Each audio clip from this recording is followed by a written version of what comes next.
dans le roman à suspense qu'est la vie politique française, nous avions déjà la scène de crime. La scène de crime, c'est qui a flingué la démocratie française à coups de pelle. Bon. Nous savions déjà, dans ce Cluedo génial, que les journalistes français étaient au choix, hein, vous connaissez la formule, bip ou chômeur. Je dis ça pour que YouTube ne me flingue pas. Mais il nous restait quand même à élucider bien des choses. Déjà, qui est le macro? Eh ben le macro, c'est l'Europe. On a trouvé. Et on connaît même le prix de la passe.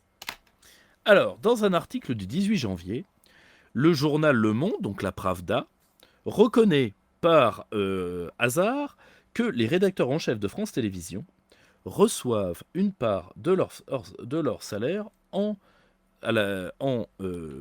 disons, en lien avec le renforcement, sous-entendu leur renforcement, de la couverture du sujet européen.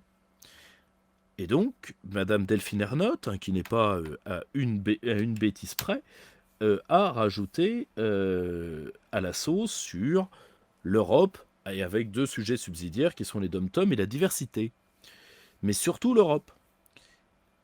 Alors là, tout le monde est écœuré. Le brave Clément Beaune, que j'ai épargné jusqu'ici parce que son insignifiance lui tenait lieu de paravent, qui est donc le laquais de la Commission européenne en France, disons, qui est...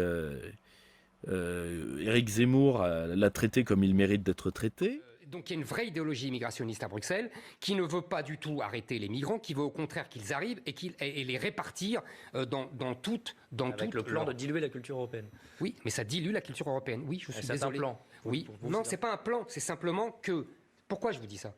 Parce que à la Commission de Bruxelles et dans les élites européennes, l'Europe n'est plus l'Europe. L'Europe est vue comme un grand vide. L'Europe est vue comme une annexe du monde. L'Europe est vue comme l'atelier de la mondialisation, le cheval de Troie de la mondialisation.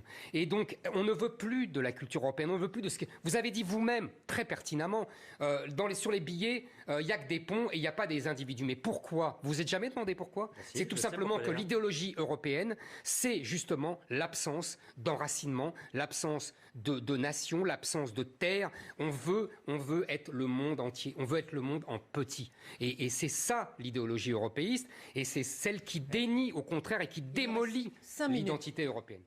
Avait dit que c'est une obligation de service public, blablabla, blablabla.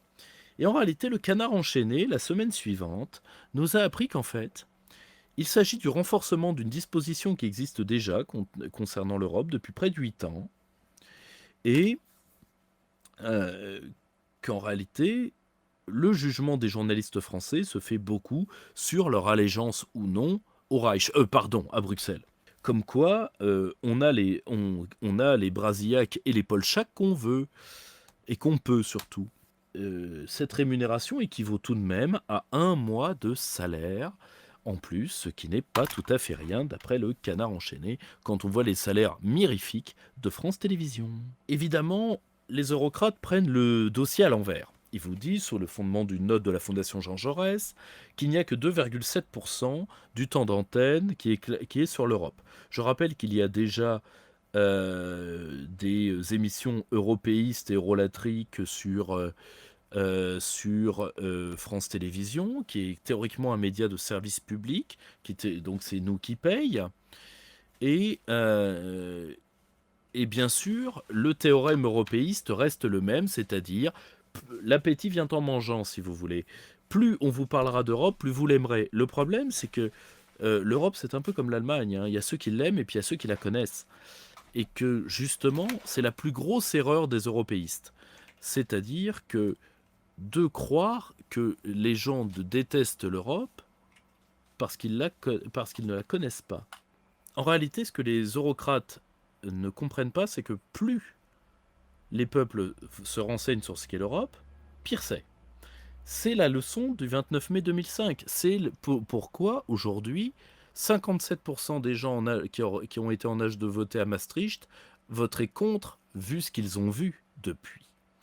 Donc, en réalité, et d'ailleurs, les théoriciens européistes, et Jean Monnet le premier, et d'ailleurs, je crois qu'un autre théoricien européiste parlait, lui, d'un despotisme éclairé, Et Jean Monnet parlait de la technique des petits pas, ce qu'on appelle techniquement le fonctionnalisme, aussi appelé la théorie de l'engrenage, c'est-à-dire vous lui prenez le doigt, mais du doigt vous lui prenez la main, de la main vous lui prenez le poignet, du poignet vous lui prenez l'avant-bras, de l'avant-bras vous lui prenez le bras, et après vous lui arrachez le tout, hein, si vous voulez, c'est un peu comme dans Alien ou dans Predator.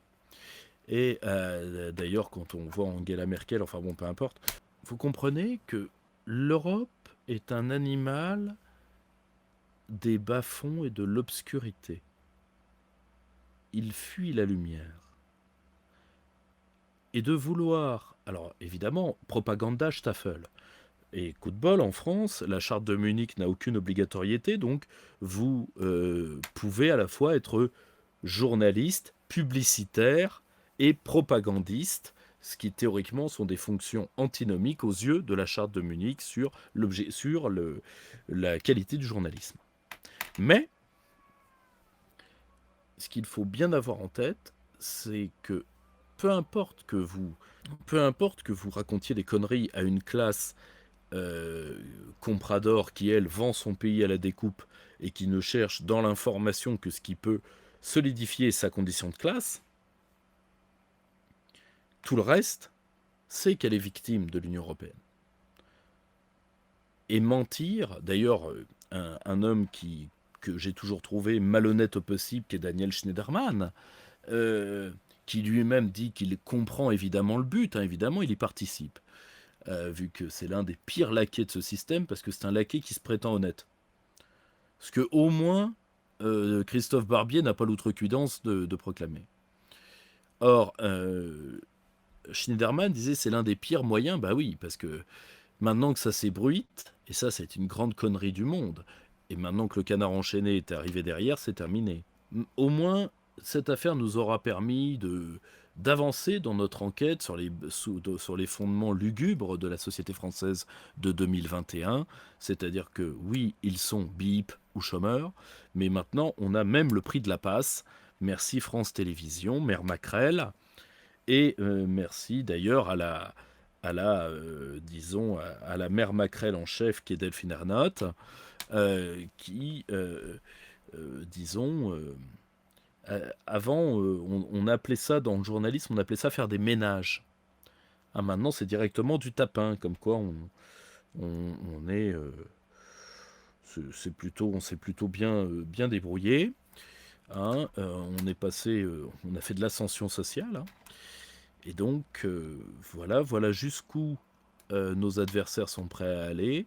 Au passage, il est évident que subventionner un angle, alors ils vous diront que c'est parler d'Europe en général, on peut même en dire du mal, c'est faux, et vous le savez. C'est faux et vous le savez. Hein, bon, alors il y a quelques propagandistes qu'ils ne pourront pas utiliser. Par exemple, ils ne pourront plus nous donner des cours sur l'Europe avec Monsieur Duhamel, qui est légèrement indisposé en ce moment. Mais voilà, ils trouveront d'autres pédomanes, d'autres européistes, pardon, pour vous faire la leçon. Hein, ce qui est le cas, par exemple, de l'ignoble Jean Quatremer, hein, et d'autres reliquats du même genre. Donc, à chaque fois que vous voyez un sujet sur France Télévisions européiste, n'oubliez pas, peu importe ce que croit le journaliste qui est en face de vous, ce qu'il compte pour lui, c'est les dividendes en fin de mois. Et les dividendes, souriez, c'est vous qui les payez.